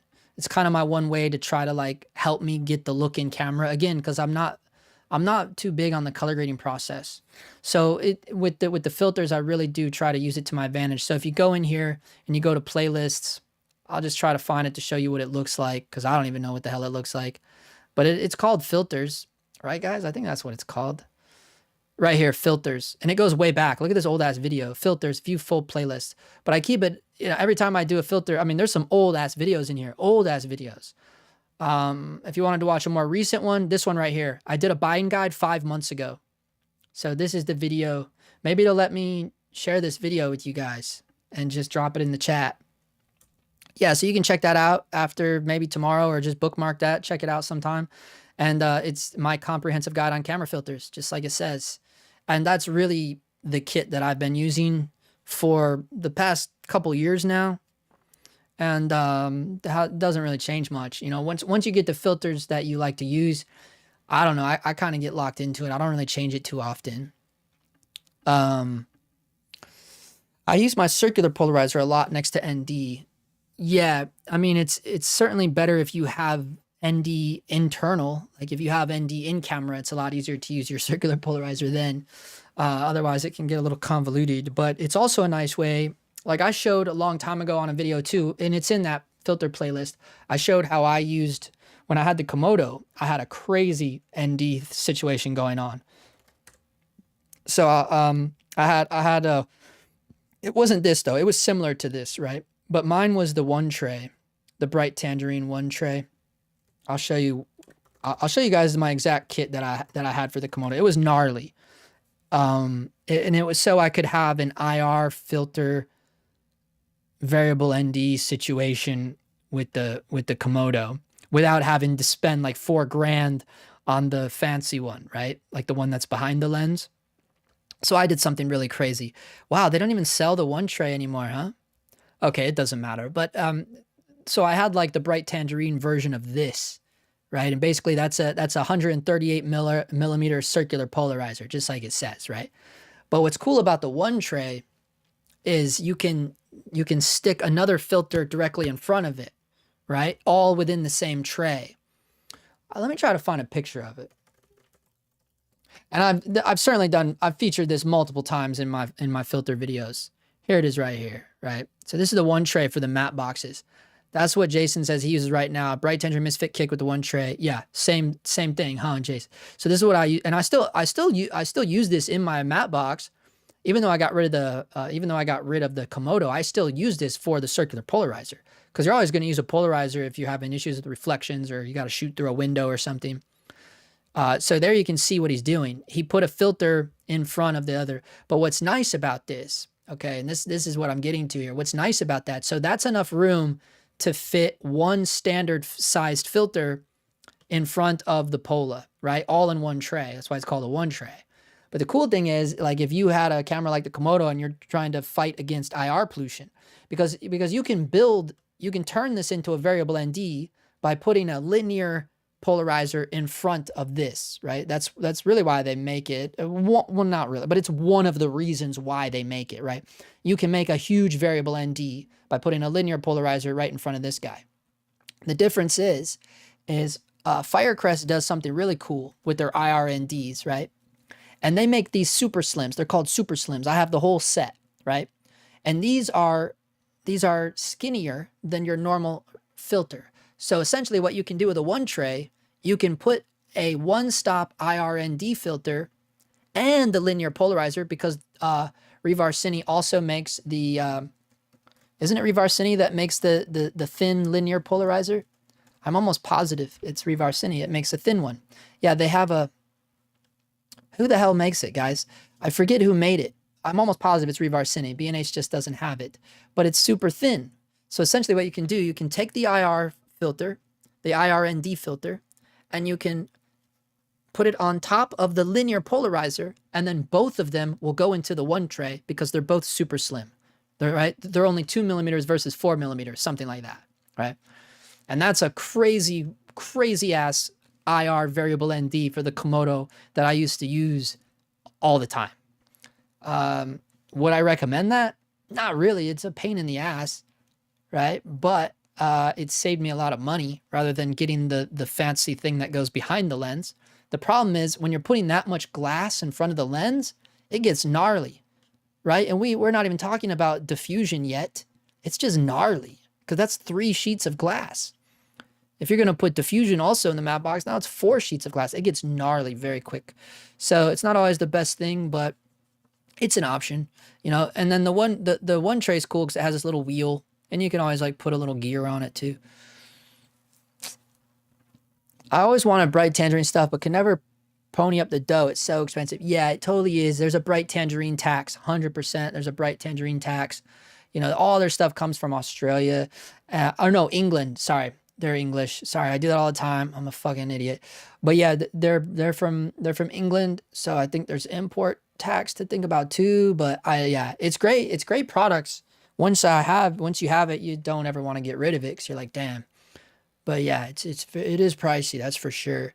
It is pretty super high quality. I mean, I'm pretty rough on my stuff, and I've never had any of their stuff break. I've had a few of these donuts break on me, like these little donuts here. These have broken on me, but I don't know. I guess that's to be expected. I'm pretty rough on stuff.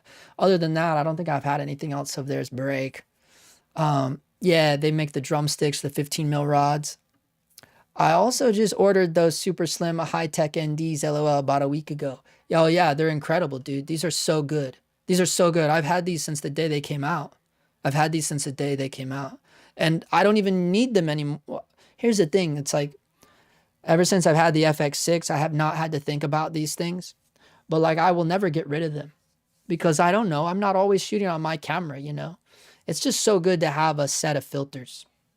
And I have all my filters. If you go watch that video, I have them all in a little case, little Phil Holland case. Phil Holland makes the coolest little filter case. I don't even know if they sell it on here anymore. It's amazing because then they all go in the thing. Oh, yeah, they don't even sell it on here. It's like a hard case. It's like a little miniature Pelican made for 4x5 filters. Boop, boop, boop, boop. And they all fit in there, and I just take that with me. And away you go, you know, it's cool. That bright tangerine tax is strong, but I can't go back after owning their stuff now. Yeah, you won't. Like once you're in there on that, you ain't never going back. You ain't never going back. Okay, that was a pretty chill session tonight. No crazy drama. It's good, you know. We don't need to be getting nuts every weekend, you know. And that was kind of the point of, like, you know, let's just do something chill. I wanted to show you guys that the sweet spot because it's so good. Oh yeah, but did we look at this though? Oh yeah, we looked at this. Yeah, so it's been like, what was it, 4 years? 3 years? Yeah, so now they're going on 4 years. Dude, 7 days ago, still no updates on this thing. Yeah, so this is the thing that makes me scary of, I guess not scary, but this makes me very leery of other like Kickstarter things going on, right? Because this is just wild, man. This is like a 4-year thing of just, they disappeared, you know? And if you guys want a good laugh, you just go on here and look at these comments, and it's pretty wild on here. And this has been going on again for going on 4 years now. Look at that. Back to the same old negative supply bullshit. Yeah, this is negative supply, dude. They're kind of a, negative supply is kind of a known name in the analog community. So it is pretty gnarly that they just kind of went off the radar because they make a lot of other stuff. It's not like they're not making other stuff. They're an actual like company. They're very active on Instagram.